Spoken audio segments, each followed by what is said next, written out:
দেখো বাড়িটাকে নতুন করে সাজাচ্ছি।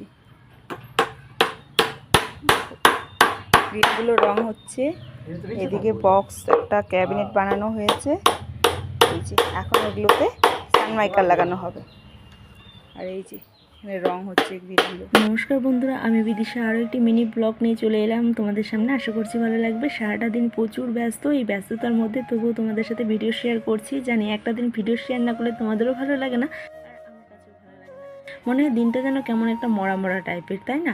তো যাই হোক, যা যেটা অভ্যাস সেটাই। তো আজকে দেখো বিকেল থেকে এই যে কালার করা দেখতে দেখতে আমার সময়টা 4টা থেকে 4:30 বেজে গেছে। এখনও স্নান হয়নি। সারাটা দিন এটাই দেখেছি। দেখতে কি সোজা মনে হচ্ছে, কিন্তু একদমই সোজা না। তো ভাবছি যে আমিই করতে পারবো, কিন্তু অনেক খাটনি।